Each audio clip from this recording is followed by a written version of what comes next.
Your mind is a powerful thing. When you filter it with positive thoughts, your life will start to change. Hey guys, we got the Knoxville home guys giving us a call. Jade and I were actually in the process of doing a podcast. We thought we'd get them on here. They have some real-time questions right now. Basically, they called me up and said, hey, I need you to kind of underwrite a job and give your opinion on something, and that's what we're doing. So kind of cool because we kind of caught it in real time. So go ahead, Caleb and DL. How's it going, guys? Hey, it's going good. Knoxville home guys, happy to be here. Right? Yeah. So the deal we got here is it's a deal in Sevierville, Tennessee. So if you know anything about Sevierville, Pigeon Forge, Gatlinburg area, it's hot tourist attraction. Tons of just people moving into the area because Tennessee's kind of identified with the mountains, the Smoky Mountains, and so forth. Right. So we got a deal that popped up. 84-year-old man who is, for lack of better terms, planning the rest of his short life. That's how he phrased it. I know that sounds terrible, but no, he's realistic. I get it. Yeah. So he's like, man, I might have 3 years left in me, and he actually struck a cigarette right there and said, maybe not that long. That's awesome. Yeah, he made me a cup of coffee. We talked for an hour and a half, and basically he just told me about what he wanted. He said he wants to be able to leave his kids $50,000 to $60,000.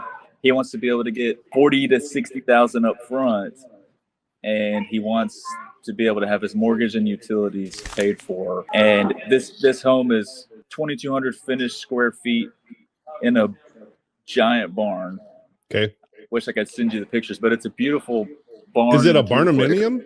Not really. It's I would just call it a converted barn, maybe. So I guess a barndominium, maybe not built that way originally, but it's just a converted barn that has tons of space in it, and they added 2,200 square feet of a home in it. 3 bedrooms, 3 bathrooms. I got to see pictures on this. All right. That's it sounds like a barndominium, but it sounds like what you said, like they even took an older barn and made it into, when I think of a barndominium, I think of, steel siding throughout the whole place. Is there steel siding or is it wood siding? This barn has been there longer than any other home has been on. No kidding. That stretch of street. But this is in $1 million neighborhood. Okay. Basically, it's kind of how it's looking. So the house next door sold for $825,000. It's about 5,000 square feet of finished, layout. Right. And anyway, it's just in a really good spot. You know what I mean? And so we're talking about a $200,000 deal with this guy, but how to structure it on a 3-year term where his utilities and his mortgage are paid for, and he gets to leave $50,000 to $60,000 for his kids after he passes, but he also gets $40,000 to $60,000 up front. Okay, so let's step back a little bit. What is the house worth right now? And I probably feel like I need a pen, so I don't. This might be the hardest. Oh, what is he?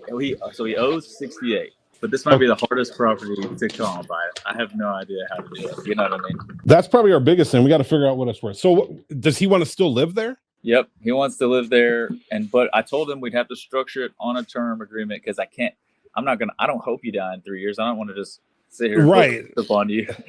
I think that's the issue, guys, right there is, our business is set up for more or less, especially you guys in the very beginning, you guys are set up for turn and burn, right? I mean, you get a deal, you fix it, boom, and you put it back on the market. You're going to give up 40, 60K of cash to sit on a deal to see if a guy's going to die in maybe 2 to 3 years. That's not a good investment at all, guys. I guess I would stop right there. We would not see if he would die. We would put a term limit on it, like no matter what at this term, you got to be out. Right. I still don't see a win situation for you guys. It's a pretty that sounds like a tough one. Does he need money right now? Is that what he's looking for? He just wants enough to finish out life. So and we talked through what he has in the form of an income. I wish you guys could understand the property. I'm not tied to buying the property by any means, but if you could get this property for $200,000 in 3 years, you're going to sell it for $500 kind of thing. This would be like somebody came in and already offered him $275 on the house, but they said he had to move out. You know what I mean? Well, most people are going to want him to move out. That's pretty common. Yeah. They don't want to buy a house and have somebody living there for free. I mean, yeah, that's why this is unique. Okay. It's a unique situation. I think I got a solution, guys. And it doesn't involve you guys. It involves getting it. This is a wholesale deal. It's a wholesale deal. That's what I was thinking too. Yep. You set them up. You say, your situation, I can't do that, but let me find somebody who can, by my network. And so you guys go out and you find out this is what this guy wants. So I'm assuming he wants what, 40. Let's just make it simple. So the full amount he wants for the property is what? 200K. He owes 68 on it. So okay. So he wants 200K. So, but yeah, I mean, he so probably out wants of more than that. But hold on, let's make sure that he's out of that 200K. Are we paying off his 68? Yeah. Okay. So in reality, he gets 100, and let's just call it 100. Let's just call it 70, since it's easier numbers here. So he has $130,000 left at the end, and out of that $130,000, he wants maybe 40 of it right now. More than that, 40. So that leaves $90,000. So when he does finally, that's probably when the balloon is due, like in 3 years. Mm-hmm. Did everybody follow me there? Did I say it right? So now we can sell that deal. Jaden, help me structure this a little bit. Yeah, it's going to be a balloon, like you said, 3 or 4 years. I guess the concern I would have is you get to 3 years and he's still there and doing well and doesn't want to move. Yeah, it's going to get messy for whoever buys that. So, but the contract's going to say what it says. If it says 3 years, then that's what it is, and that's when the thing's going to finish. I would just add though, like I think you leave the mortgage in place if it's a good mortgage, if it's a decent interest rate, which it probably is. Just leave the mortgage in place. So then somebody's just coming out of pocket for the amount of cash that he needs, which sounds like 40 or 50K. And then somebody else, who's paying the mortgage payment and utilities, it sounds like he wants that taken care of for 3 years. Was that accurate? Yeah. Yeah, he's basically looking. This is like a reverse mortgage, is what he's looking for. Yeah, okay. That's a good point. I didn't even realize that. Yeah, so he might be able to get what he's looking for through a reverse mortgage or something like that, or home equity loan. But if you guys want to try to help him, it's going to look more like structuring this deal, keeping his mortgage in place, paying him 40 or 50 grand, and then making this a wholesale deal where you're going to find another investor to do this. So someone that has interest in buying that property in 3 or 4 years. So this is what it would look like then, right, Jaden? They would ask for 60K from investor, and then 40K would go pay your homeowner, and you guys would keep 20. Right, as your fee. Yeah. Does that sound right? Does that sound correct? Or yeah, that's right. Understand? Yeah. No, I know we're right, but I want to make sure that I was seeing if Caleb was going to shake his head yes or no. There we go.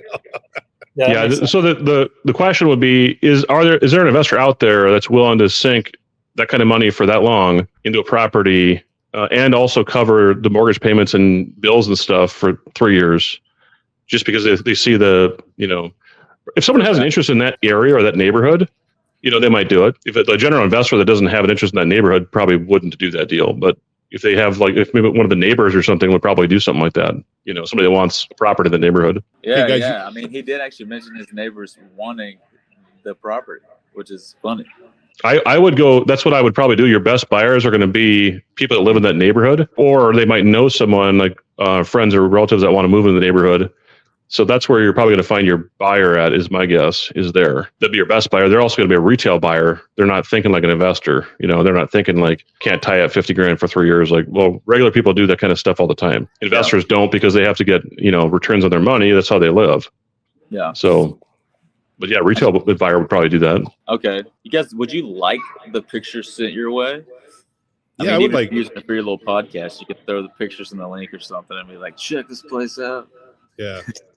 Yeah, we don't always like to do that if it's not bought already, because we don't want anybody all of a sudden to see, like, if it doesn't go through or something. So we have to watch that.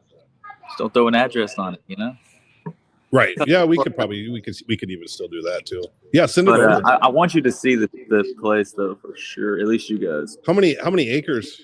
I actually don't know. It might be. I think it's on like it might be like a 3/4 of an acre lot.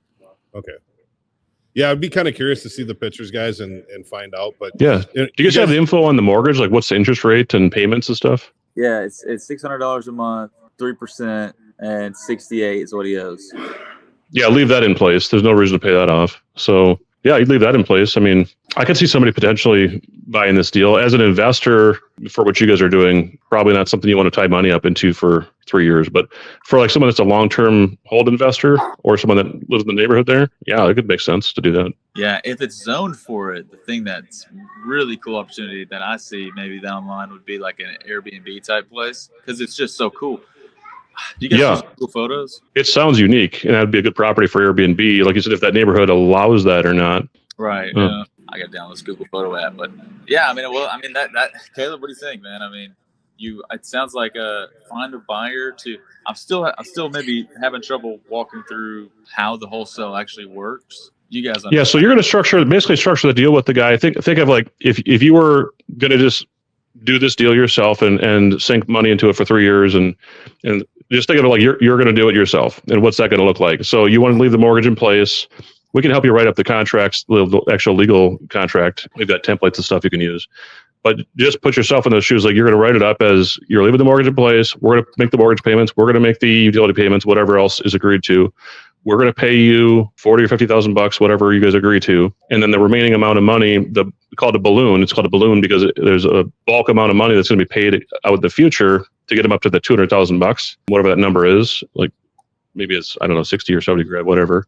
Right. So that'll be 3 or 4 years out in the future. And I would err on the side of caution with that. Like, give him a little extra time. You know, if he says 3 years, maybe give him 4 or 5 years. But I think if you go any longer than 5 years, it's going to be hard to find someone to do it. Yeah. So I would just push that up to 4 or 5 years. And then also in the contract, you'll write in there, like if he passes or something else happens, he moves out or whatever, then the balloon happens then and the closing would take place then. No. I think what you need to do is you put, if he passes, you have a 6-month time to figure out where the house is going to go. You might be in winter months and you don't want to say you got 2 months to sell the property. I say you have up to 6 months. No, this is the end, James. This is the end buyer. This is the person that's buying it. I'm sorry. I thought you were talking. Yeah. So you're going to write it up as if you're the one buying it. You're going to tell him that you're going to broker this. You're going to find a buyer for him. Right. But you're in the buyer's shoes negotiating the contract as if you're the buyer. So you write up all those terms and we get that contract together. Then you're going to go find people that are interested in buying that property on those terms. And it's probably going to be neighbors, or maybe it's a long-term hold investor that is buying long-term holds in Knoxville. And I mean, they're used to sinking 40, 50, 60 grand into a property for a long time. So that might work too. But then you're basically really you're going to assign that contract to them. So you're acting as that buyer's negotiator, and then you're assigning the contract to them. So they're paying you for getting this contract set up the way it is. Okay. And we're basically we would be selling a house with a contract. Yeah, you're selling a contract that is written so that it will transfer the ownership of the house eventually to the new buyer. Yep. Okay. Jaden, where I was talking about is when that makes more sense. Okay. Well, sounds like the biggest thing would be to do is to find that person, whoever that is. Yeah, and one thing that we need to look into, this is usually done by a contract for deed or a land contract in Minnesota. It's not a normal purchase agreement because you're kind of taking title, you're taking some equitable interest in the property right away, but you're not taking full title to the property right away. So that's a land contract or contract for deed. So it's a little bit different than just a normal purchase agreement. Okay. This would be new territory. We could talk about it more in detail offline, but that's the gist of it. Yeah, no, that makes sense. It's interesting because it sounds like something they basically buy the contract. You'd be able to wipe your hands of it. You'd get your profit, whatever it is, even if it's like, just 10, 20,000. Yeah, there's a second. So you'll have a second contract called an assignment contract that basically just says everything in this first contract that's with your company's name is going to be assigned to this other company or other buyer for this fee, for whatever fee is your guys' fee at the end of the day. Usually start with like, we could talk about the number, but like 20 grand is usually a good number for something like that. But if it's a really good deal, you might be able to build in more of a fee on that. Hey, Jaden, I don't know if you guys discussed it. I apologize. I had to put the dogs away. But what I was saying is if you put in that contract, it's 3 years, but if he dies in year 1 or year 2, you have 6 months, because I think that's what he wants. He wants to be able to give that money to his kids once he dies. And I don't think they're going to want to go another year, 18 months into, until your contract is up. So I think what I'm hearing is he wants a contract to go, and he's thinking we set it for 3 or 4 years, but if they die sooner, you have 6 months to make his sons or daughters or his family whole. Does that make sense? Right. So if he passes, it would trigger the sale, and it will give you whatever period of time to actually close on the rest of the property that you think you need. So maybe it's 6 months, maybe it's 3 months, whatever. And that's where I said 6 months, because again, you're going to try to do it as fast as you possibly can, but you might be in a different, you might be in the fall, and like you're not going to be able to sell a place like that in the fall. Typically, that's going to sell in the springtime. So at least gives you more time to prepare it or get your renters out of the property. Yeah, I would recommend putting some other triggers in there too. Like if he moves out of the house, that would trigger your ability to buy the house at that point to close on it. Are you getting that, DL? Are you writing that down? Because that's stuff that we need to put into the contract. Yeah. I'm honestly, I'm like learning as I'm going here. I'm sitting in a McDonald's just myself. I'm trying to talk to you guys as well as jot these things down. Okay, give me the quick bullet points on that one more time. I'm very sorry. Just so the quick bullet points are it's a contract for deed. We're going to set the terms at, let's just say, 4 years. We're going to put a balloon in at 4. We're going to have a due on sales clause if there's a death, if there's a movement they move from the property. That's what due on sale is.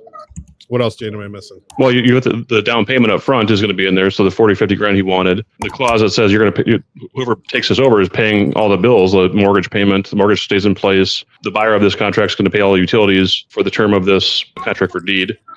And then they're going to pay the remaining amount of the balloon either at the end of 4 years or in the event of death or in the event of him moving out of the property. Right. So this is probably a deal where we might want to think about getting an attorney involved to help write this up, because there's some things here there's quite a bit more moving parts than a normal thing that we put together. So we can put together kind of we can draft this stuff up and see if you could find a buyer with these terms.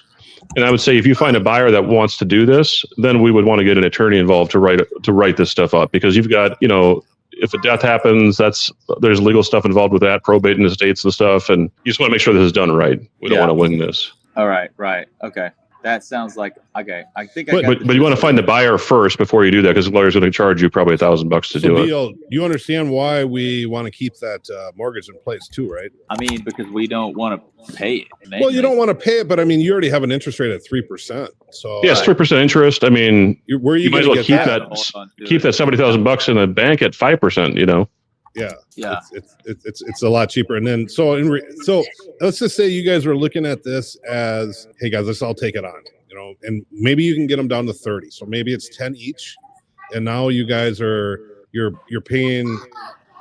You're going to want to figure out, and you're probably going to want to put a cap on the water and a cap on the electrical, because again, guys, who's to say that now he can run the water hose all day long, and because you guys are paying for it. So I just want to make sure if you do that, make sure you put a cap on everything. Hey, you're paying for everything. So back to you guys. Let's say you guys settle on $30,000, $10,000 each. Now you're roughly paying $800 a month. Is that worth it for you guys to have, like, knowing that you could get a big payday in 2 to 3 years? Until we sell the contract, right? Or until you sell the contract, you can turn around and sell it on them too. That's a good point. You could start this just with you guys as the buyers and actually execute the contract for deed with you guys as the buyers. And I would just make sure you're writing the contract for deed that you have the right to assign that contract at any point, now or in the people so you can do that at any point. Jaden, explain a little bit about notes, and it's kind of just a super surface level. Notes like seller finance notes, you mean, or what? Well, just any kind of notes. People trade houses and people trade stocks. They don't trade houses. They trade stocks. This is kind of like trading when you're buying notes. Yeah, it's right. It's I guess a stock's probably a good analogy. A stock is a piece of paper that says you own this piece of this company, right? So this contract for deed and a purchase agreement too is similar. Like it says you own this piece of this property and here's the terms of it. Once you have that piece of paper and it's signed by all parties involved, seller and buyer, there's a value to that, just like there's a value to a stock certificate for a part of a company. Okay, nice. That's like the basis of wholesaling, essentially, is you're selling the value of the contract. The value of the contract is generated from the value of the house, but they aren't the same thing, because you can write up a contract with really generous terms and it'll be more valuable than a contract for the same house with worse terms. Right. So the piece of paper itself has value. Nice. That's good. So look at it like that. And if you guys, if you know that your monthly payment's going to be under $1,000, that's something you guys want to take on, and then you play it out, let's just say the 3 years, maybe he goes for the 30K, guys. And now it's worth it, because you guys are all it's more long-term versus our short-term, what we typically do. Right. But Why not? Yeah, and this kind of thing, like, we've been through so many of these kinds of deals, me and James. Like, we always think through like contingency plans. We think forward.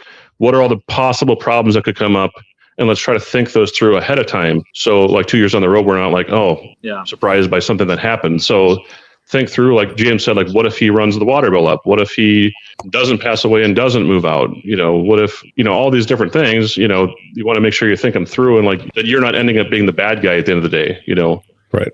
You don't want to kick out an 87-year-old man out of his house just because he signed a piece of paper 3 years ago that said he would move out. Make sure he has some place to move if that's the case. Like, if he's agreeing to move out in 3 years, like talk that through. Like, where would you move? What does that look like? And is that reasonable? Like, we don't want to put you in a tough situation. You don't want to put yourself in a situation like that where you have no choice but to be the bad guy. You don't want to be in that spot.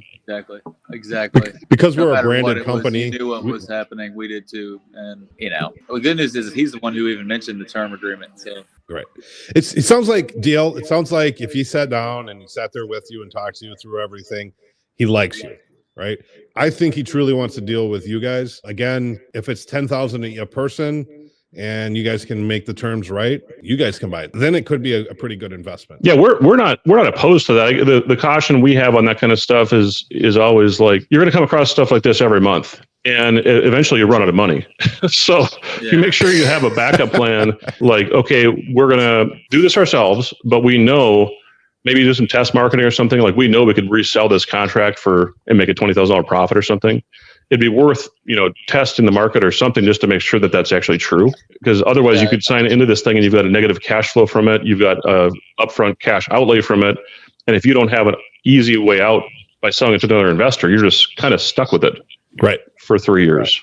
Right. And I wouldn't, make sure you have some exit plans, possibilities for that. Yeah. Also, I want to say, this is super helpful. My phone is on the last lines of life. So Brad also has my charger. I don't know where he's at.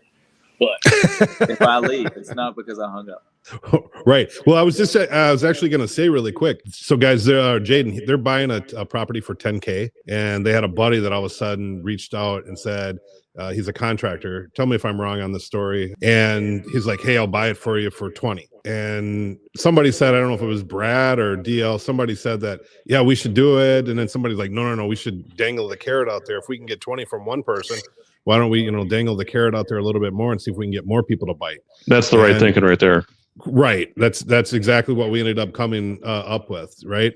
So basically I told them they can get so many more buyers just by baiting that out there. And, once you post that out there, you're going to get buyer after buyer after buyer. And goes, so 20K, it sounds great. You guys make a quick 10K, but I'm thinking if that guy's offering 20, we could get somebody to offer 30. Probably. You're right. That makes complete sense. Let's throw it back out there, because that guy's still not going to go away, is he? Or is he trying to play that game? I think he was trying to play that game. Oh yeah. Then that's even tells you even more. There's other people out there that are going to buy it. You guys, we got to build that buyers list. That's why we have to get one of those RIA meetings during the day, guys. Did you guys miss this month's again too in March? Son of a. We did. Yeah. We'll make it. We need to put that on the priority, or even do an evening one too. That's how you guys are going to find your hard money guys. You'll find your some buyers real quick there too, and your private lenders will be there. So yeah, it's definitely worth your time. You actually will come across some deals at those events. Sometimes you'll come across deals that make sense to buy too. Right. So it's really our pride that we're trying to get over right now. Why is that? We just don't want help. Whatever. You guys know you can call us anytime. I'm telling you, that's I'm here for you guys. I want to make sure you guys are successful. Jaden wants to make sure you're successful. Even all of our employees want. They ask every Monday. I give them an update on you guys, and that's one of the very first things that comes out of my mouth. The Knoxville guys got another deal or whatever it's happening. So it's kind of cool that they're cheering too. So I share the wins with them. And again, I want to make sure that we share the wins with you guys when we get our P&L sheets back, and just kind of make sure that you guys stay positive, because it's pretty awesome. We started doing advertising, 5 weeks ago, TV, and we got 2 deals. You on radio? And possibly another. No, you guys, I'm talking. Oh yeah. Yeah, you guys have been, been it's been 5 or 6 weeks now, and you guys got 2 deals in the hopper, and I think there's even more out there still that you guys can grab from that. Yeah, it's about to be 3 actually, believe it or not. But yeah, right. The day's That's not awesome. over. We're blessed, man. We need that reminder. It's sometimes they don't love the deals all like the way they look on the front end, but we showed up to this one yesterday, and it was like we had another agent tell us, because you remember the house we said the comps were too high on in Macedonia Church Road, Yep. County. We had another agent come in, and he was like, "No, dude, I think those comps are pretty." Are you? Do we think Jacob's spot on? So they just bought a property. Tell us a little about the property that you bought, guys. Go ahead, Caleb. Yeah, so Macedonia Church is rural property, but brand new siding, windows, roof already on it. Not in a bad area. It's just, rural, but we bought it for $169, and we were thinking that maybe we could resell it at $250. We were going to DIY it. It didn't need much inside, just some paint, some floor stuff. And then they had a contractor come out. I guess DL's phone just died. They had a contractor come out, and he was also a realtor. And he said, I think the 350 range was like mid, the mid. And so he said he could see it going for upwards of 400. Then we hit the grand slam on the very first deal with you guys. Yeah. So the funny thing is what we've been talking about, Brad and I, is that, man, maybe on one hand, we think we're doing our comps way low. Yep. We're buying them low, which is great. So hopefully this happens a lot. But on the flip side, maybe there's several deals we've missed out on because our comps have been so low. But, if we can buy low every time, real low like this, and make, have that margin be so high, that'd be great.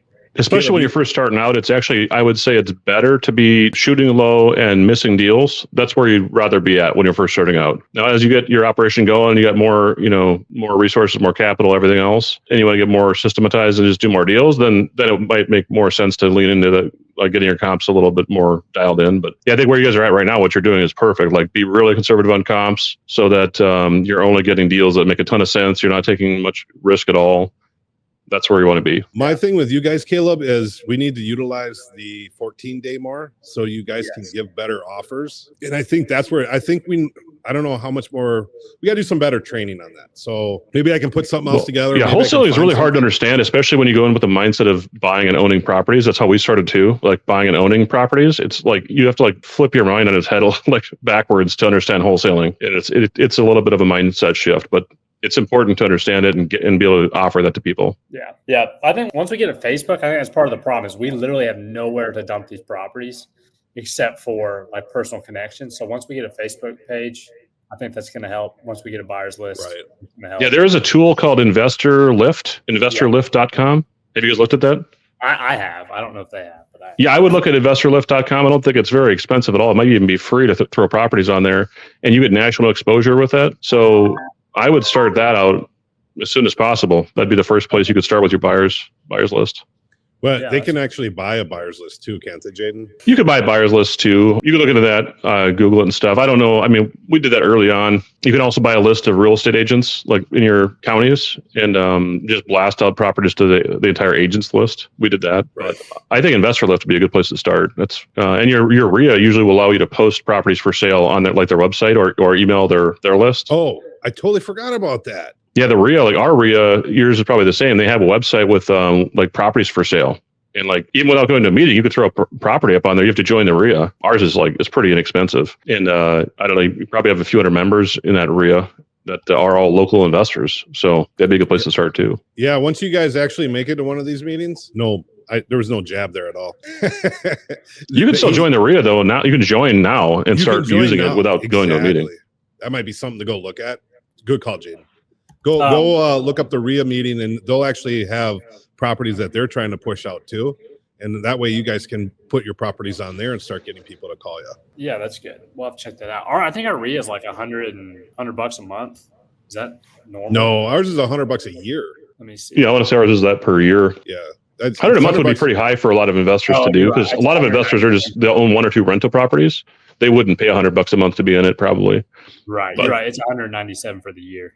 There you go. That makes more sense. I would just get into that now and then ask them, how do you post a property or how do you send a property out for sale to their group?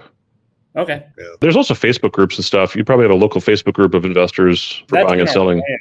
first. It was just to put them on Facebook. But once again, we had to have a Facebook page first. Yeah, somebody, I mean, you could use your personal page too if you got one of those. None of us have Facebook. That's the problem. Wow. Oh, you guys are too young for that. Don't you guys I have feel any old now. friends, for crying out loud? Everyone has Facebooks. We're just, I think, the oddity that doesn't have Facebooks. Yeah. Gotcha. So I know a lot of times people don't like to put their full names on there. So sometimes people put their middle name as their last name. And then We might as well just create a business page at this point. If none of you guys have individual accounts, just create a business page if they'll allow you to do that. I started to do that, and Facebook banned me for life for trying to make a business account with no information. I suppose, but I'm sure they're like, nobody ever does this unless they already have an individual account first. You know? Or they probably think he's some kind of scammer. Are you serious? Yeah. Yeah, you look a little shady. Yeah, whatever. So I was like, okay, that works for me. I'm not missing out. So. Right. So apparently we need to get somebody else to just do a little basic page. Again, guys, people are going to want, like on the about page, they're going to want to know about you guys. You know, the biggest thing that we get compliments about is our Bible verses. I just got another compliment last night. I forgot to tell Jaden. She kept quoting Jaden's favorite. What was it? Proverbs 23, I think it is. Yep. And I'm like, mine's Jeremiah. What is it? Jeremiah 3. I can't even remember right now. So God has a plan for me, man. That's all I know. Yeah, that's right. That's all I know right there. That's God has a plan. But what my point being is people see that about page. Yeah. And they just understand that you're good people, you know, and our about page is the most visited website out there. Hey, Jaden, do we know, give Caleb a quick snapshot of where we at with the website and putting everything together? Well, I think it's live. Let me log on to it right now. Homeguys.com is live, the national website. And you can go there right now, or if you're at a computer. So you'll see the national website. And did they put Knoxville finally in there yet? So it says where we buy at the top, and then they still don't have Knoxville. They do have Tennessee. Yeah, well, that's taking them too long. They got Nashville, Memphis, and Chattanooga. So I'll ping them about putting Knoxville. I don't know why it's taking them so long. We've said that like 2 or 3 times already. Yeah. I told the guys, I feel really bad. You know, here they. Well, this website, I mean, it really isn't publicized anywhere. It's just, it is published, but the only way you get there is by typing in homeguys.com. If somebody tells you to do that. So you're not missing anything right now because it's not being pushed anywhere. But we will get you on there before it goes anywhere public. Good deal. Perfect. Caleb, if you want to check it out, homeguys.com, if you want to see it's nothing special right now, but it'll give you an idea of what it's going to look like. Caleb asked that question. It was one of the things that I was going to ask you to send him a quick email and let him know where we were at. But being that I said we were talking about it, so I thought you could give Caleb a quick update. Yep. That's about it for that. That's where we're at. Cool. No, I don't have any more questions. I mean, we're just riding away, going to meetings and answering the phones. So all right. Just remember, Caleb, we are here for you, man. That's right. I want help. For sure. Yeah. Hey, the other thing is would you be willing to get on a call? Very surface questions, I think. The guy's name's Brian. He's out of Columbus, Ohio. Yeah. And he's showing a lot of interest in this business. So I'm going to reach out to him and I'll give him your name and I'll just have him text you first. Yeah. So you text, call, whatever. Just leave me a voicemail if he calls. All right. That sounds like a plan. So, well, thanks for hopping on, Caleb. Appreciate it. Yep. Thank you, guys. Have a good day. Yep. See you, Caleb. Yep. That worked out perfect, dude. I just hope this actually works out really well because it's not the paid version. Yeah. Well, I'll tell you a real-time thing that I'm doing right now. I'm just responding to Jen's email. So we just today made an operational change to our business that is kind of significant. So our sales manager underwrites all the deals from all the salespeople. So 5 salespeople out in the field plus virtual deals from the 2 inside people. So she's got 7 people sending her deals to underwrite constantly. And it goes to her work personal email address with everything else she gets for work email. And so sometimes things have gotten lost or they get delayed or whatever. And underwriting the deal is a very important step because we can't provide an offer to somebody until the deal is underwritten. So we made a big change just now where I'm just sending an email about it, where we're creating 2 dedicated email addresses in the company for underwriting. So we have offers at homeguys.com and we have virtual offers at homeguys.com. These are internal emails. So our salespeople will send all the information, comps, their analysis, the story, the details of everything they did, and the photos from the site visit. All that information will go in an email to offers at homeguys.com, which then the sales manager will see. And all that will be in there is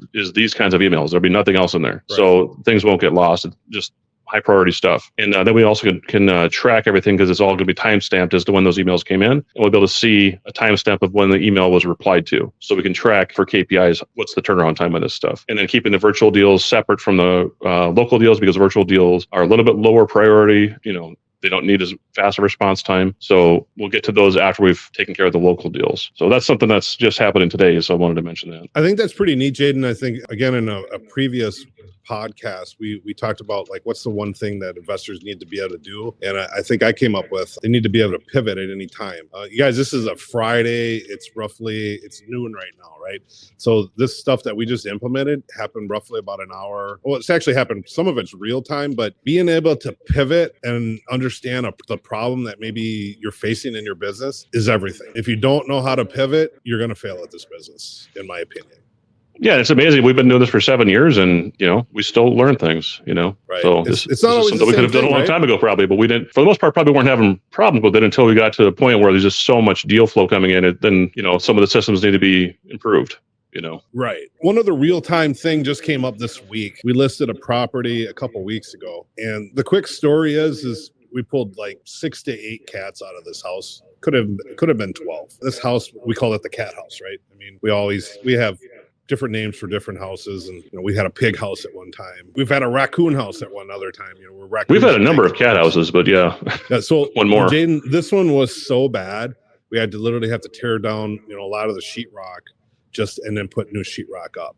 Yeah, so, that's cat pee it's about the worst thing that I've ever come across in a property. It's hard to get that smell out of things. Correct. And so our agent put it on the market, and it sold really super quick. And then all of a sudden I went, this is where the disclosure comes in. We know about these cats. I made sure I told our agent, please send a amendment that's stating that there was cats in this house. Because what I did not want to happen is 2 years down the road, somebody found, talking to the neighbors or something, that there was cats in this house and we didn't disclose it. And of course, that's why they're smelling something. Well, what happened was they did their walkthrough, and because we send that amendment, of course, they found, they could smell the cat smell, and they canceled on us. And honestly, Jaden, I'm okay with this because I think we're avoiding a lawsuit. Because again, if we didn't disclose that, and they could probably pretty much prove that we knew about the cats from the start. Well, yeah, I mean, and it's we want to make sure we're transparent about everything we do. So that's something to be cautious about. Is really anything. If you fix up a property and resell it, the way I always do it is any problem with the property that was a major problem that could affect the use and enjoyment of the property that was present when I bought the property, I will disclose all of them. Right. And just say, okay, the roof was leaking, we fixed it. There was cat pee, we removed the sheetrock, painted the studs, cleaned the floor, and reinstalled whatever you did, all of it.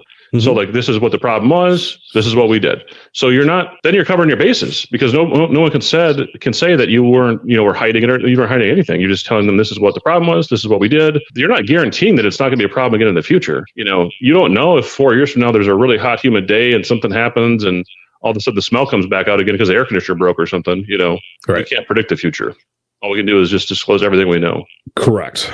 So that's important. But I don't see any downside to it if you say this is all the stuff that was wrong with the house and this is all the stuff we did to fix it, and that's what you're buying. Agreed.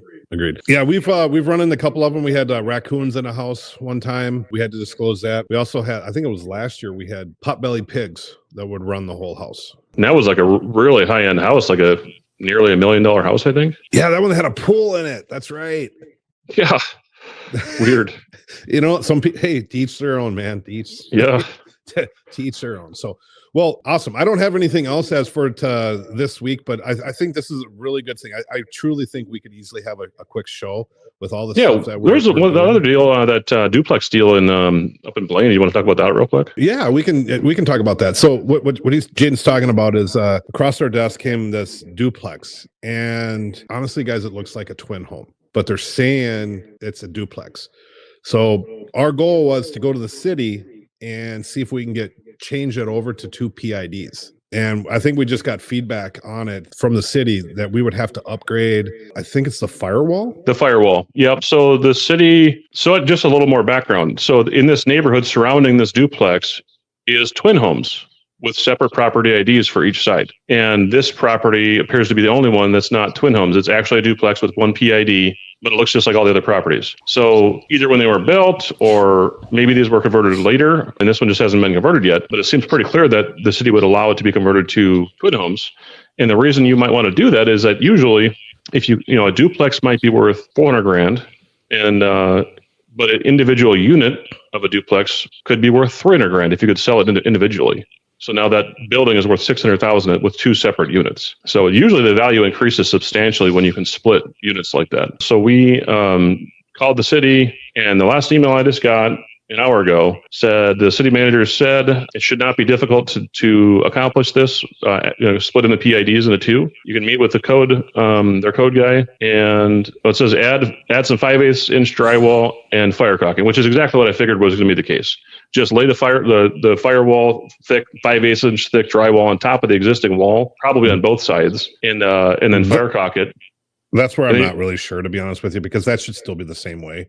Even if it's a duplex or if it's a twin home, you should still have the same barrier protection. It's not like makes a difference from a fire is not going to start, or it's going to be different because it's a duplex. Well, you're thinking as a firefighter, but right. That's the way that codes are written. I think it is different. You might be right. You might 100% be right. But I'm thinking as a firefighter, just because I think your sheetrock has to be an hour or 30 minutes, but your door going into the house is 45 minutes. So it's like, wait a minute, it's only 30 minutes, but your door is 45. So it's going to break through the sheetrock before it can break through the door. Yeah. My point being is it's very, very confusing what you're saying. It doesn't have to make any sense, but that's how codes are. Right, they don't make all the sense. That's what I was getting at. Yeah. Doesn't mean it's not true and that you don't have to do it. You still got to do it. So anyway, so when you want to split this thing, it's probably not a firewall now because it was built as a duplex and didn't have to be a firewall. And also these codes change over time. So maybe, back then they didn't need it and now they do. Right. Even for a duplex, they probably would require a firewall now if you built a new duplex. But to create a firewall, usually it's 5/8 inch drywall. You can usually install it on top of the existing drywall. And you've got to go up in the attic and install it there too, because fire will jump through an attic open space. So you've got to go put a firewall up in the attic. You can sheetrock the attic space between the two units. And that's really not like an incredibly hard project. It might be 10 or 20,000 bucks to get that done. I'd probably budget 20. Oh, I would think it's way even cheaper than that. But just to be safe, like it's going to be less than 20. It's not some ridiculous amount of money that you're going to have to spend to do this. So, and it's probably going to increase the value of that property, in this case, by $200,000, it looks like. So this was a deal we were going to wholesale, and one of our people caught it and said, hey, why don't we look into splitting these units and then just take it down, split them, and then sell them. Right. And so we called the city, and it looks like that's going to work. And I mean, I don't know the final numbers on it, but we might have just made another $100,000 doing that, is my guess. Right. So sometimes you got to slow down a little bit. You're correct, and that could probably be a whole nother podcast, to be honest with you. Slowing down and analyzing the deal a little bit more. And then in this case, this is why it's really great to collaborate with your team, is because other people see things different than you might. Yeah. Anytime you can create extra units on a property, it's very, very profitable. So even if you have a little extra land or a big lot, or you can make an ADU or anything like that, it's a very, very profitable thing to do. Right. Because you've got basically the land's for free at that point. You're building another unit with free land. Mm-hmm. And in most places, land is a lot more expensive than free. So I was driving down the road the other day, and all of a sudden, and this is more personal, but if somebody says I can't, that's the one thing that I'm going to say is I'm going to show them that I can. That you can't. Right. So if somebody tells me I can't do something, right, I literally, that's 100% that drives me to say, watch me. But anyways, I was driving down the road and I said, tell me I can't so I can show you I can. Yeah. That sounds right. Well, here's the one that popped up on my screen. First one that popped up. Your mind is a powerful thing. When you filter with positive thoughts, your life will start to change. That's from Buddha. Well, that's totally true, right? It's a mindset. Yeah. That's what this business is about. That's what wholesaling is about. That's perfect. Yep. Make your mind right. You'll be right. So cool. Well, hey, everybody, thanks for joining us again for this week's podcast with Jaden and James, Talk Real Estate. So we'll see you next week. Thank you. Cool. Thank you.